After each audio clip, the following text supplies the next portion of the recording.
বিরতি দিয়ে দ্বিতীয় মেয়াদে ক্ষমতায় আসার পরই পুরো বিশ্বকে যেন উলটপালট করে দেওয়ার প্রত্যয় নিয়েছেন মার্কিন প্রেসিডেন্ট ডোনাল্ড ট্রাম্প। তার ঘোষিত রিসিপ্রোকাল ট্যারিফ বা পাল্টা শুল্ক নীতির আঘাতে জর্জরিত হচ্ছে বিশ্বের প্রধান অর্থনীতির দেশগুলো। এর প্রভাব পড়েছে মার্কিন অর্থনীতি ও রাজনীতিতেও।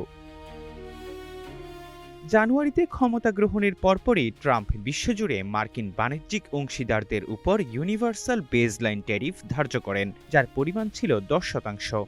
20 জানুয়ারি ক্ষমতার প্রথম দিনেই মেক্সিকো এবং কানাডা থেকে আসা সমস্ত পণ্যের উপর 25% শুল্ক আরোপের নির্বাহী আদেশে স্বাক্ষর করেন ট্রাম্প। মেক্সিকো ও কানাডার সঙ্গে সামঞ্জস্য রেখে চীনের উপর বিদ্যমান শুল্কের সঙ্গে অতিরিক্ত 10% শুল্ক যুক্ত করা হয়। 2025 সালের আগস্টে ট্রাম্প প্রশাসন তাইওয়ানের উপর 20% শুল্ক আরোপ করলেও চলতি মাসে তাইওয়ান যুক্তরাষ্ট্রে বিনিয়োগের প্রতিশ্রুতি দিলে শুল্ক কমিয়ে 15% নামিয়ে আনা হয়।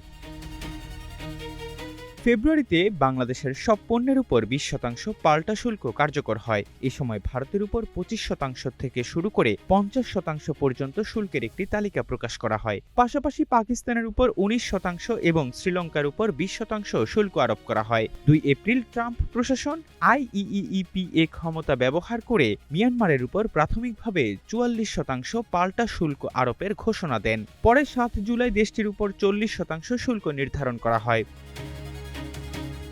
এছাড়াও বাণিজ্য ঘাটতি কমাতে এবং মুদ্রা ম্যানিপুলেশনের অভিযোগে ভিয়েতনামের উপর 20% এবং তাইওয়ানের উপর 20% শুল্ক কার্যকর করা হয়। গাড়ি আমদানির উপর চাপের অংশ হিসেবে জাপানের উপর 15% এবং দক্ষিণ কোরিয়ার উপর প্রথমে 15%, যা পরে বাড়িয়ে 25% শুল্ক আরোপ করা হয়।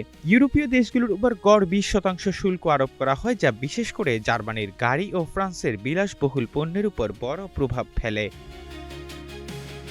2024 অর্থ বছরে যুক্তরাষ্ট্র শুল্ক খাত থেকে মোট রাজস্ব আয় করেছিল মাত্র $77 বিলিয়ন। ট্রাম্পের নতুন শুল্ক নীতি কার্যকর হওয়ার পর 2025 সালে শুল্ক আয় বেড়ে দাঁড়িয়েছে প্রায় $264 বিলিয়ন, অর্থাৎ এক বছরেই আয় বেড়েছে প্রায় 243%। 2026 অর্থ বছরে এই আয় আরও বেড়ে $270 বিলিয়ন থেকে $323 বিলিয়ন পর্যন্ত পৌঁছাতে পারে বলে ধারণা করা হচ্ছে। তবে এর নেতিবাচক প্রভাবে 2026 সালে মার্কিন জিডিপি প্রবৃদ্ধি প্রায় 0.5% থেকে 0.6% কমতে পারে বলে আশঙ্কা করা হচ্ছে। শুল্কের কারণে আমদানিকৃত পণ্যের দাম বেড়ে যাওয়ায় 2026 সালের মাঝামাঝি সময়ে মূল্যস্ফীতি প্রায় 1% পয়েন্ট বাড়তে পারে বলে মার্কিন ফেডারেল রিজার্ভ সতর্ক করেছে।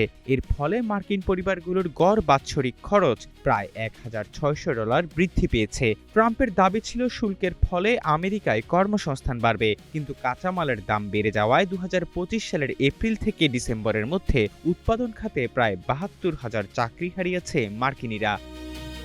এহসান আব্দুল্লাহ, নাগরিক প্রতিদিন।